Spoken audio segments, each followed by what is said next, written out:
Confédération africaine de football, la CAF. Il est avec nous depuis le Caire pour sa première interview depuis sa démission. Merci beaucoup. Merci à vous pour m'avoir invité. Alors, la CAF est en ce moment dans la tourmente en raison de la finale très controversée de la Coupe d'Afrique des Nations qui a été gagnée par le Sénégal sur le terrain, mais par le Maroc sur tapis vert selon le verdict rendu mi-mars par le jury d'appel de la CAF.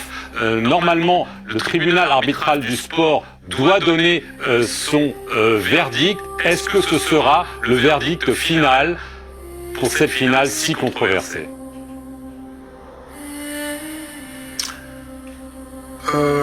Je voudrais, avant de répondre à votre question, si vous me permettez, de remercier Sa Majesté Mohamed VI, roi du Maroc, qui, à travers sa fédération dirigée par le président Fawzi Berria, qui nous ont mis, mon administration d'abord, dans de très bonnes conditions. Ensuite, ce que je dois dire, à ce stade, je n'ai rien à dire sur le fond de cette affaire, puisque la procédure à laquelle, il faut bien le souligner, ni le président Motsepe, ni son secrétaire général moi-même avons pris part.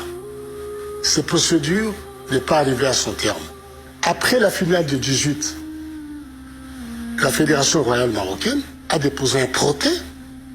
Ils ont évoqué la violation de l'article 82 du règlement de la Coupe d'Afrique des Nations. Que dit ce règlement? Juste en deux lignes.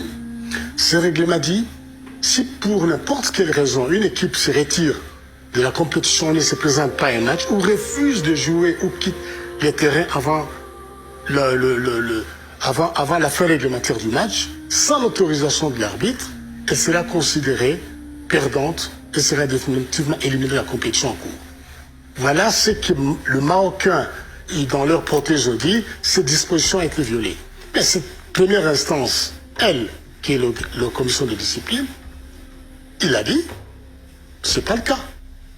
Alors, le Marocain, ils ont utilisé leur droit de faire appel, ils ont fait appel pour que l'article-là s'applique. Deuxième instance a donné raison à la Fédération royale marocaine de football.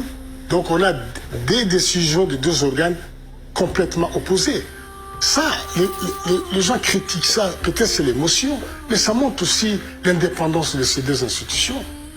Donc, c'est des organes indépendants qui ont pris une décision, et la Fédération sénégalaise, il a utilisé aussi son droit de porter l'affaire au tribunal arbitral du sport, qui est un organe externe à la CAF, basé à Lausanne, qui va rendre la décision définitive à cette affaire. Mais monsieur le secrétaire général, vous vous rendez bien compte, vous avez expliqué tout le déroulé, mais ça a créé une énorme controverse. Le Sénégal parle de forfaiture, que la CAF a pris fait et cause pour le Maroc, que le président Motsepe, vous-même, vous avez pris parti pour le Maroc. Qu'est-ce que vous répondez aux ces accusations très graves du Sénégal et du président de sa fédération, qui ont dit les Marocains contrôlent tout?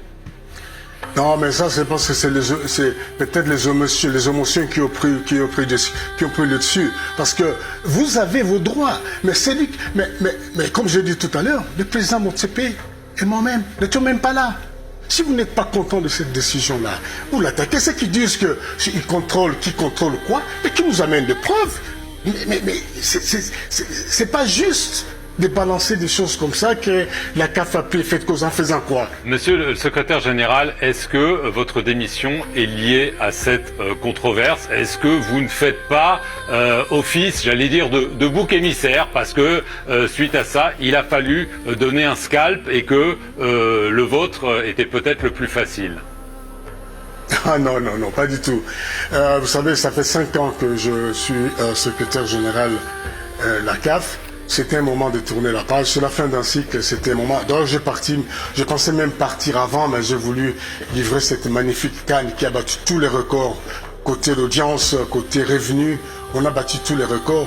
Alors, il y a eu des affaires vous concernant, il y a eu des enquêtes internes, il y a eu aussi une enquête qui avait été ouverte par le ministère public de Fribourg, en Suisse, portant sur des allégations de bonus excessifs que vous auriez perçus, soupçons de gestion déloyale, fraude, falsification de documents financiers.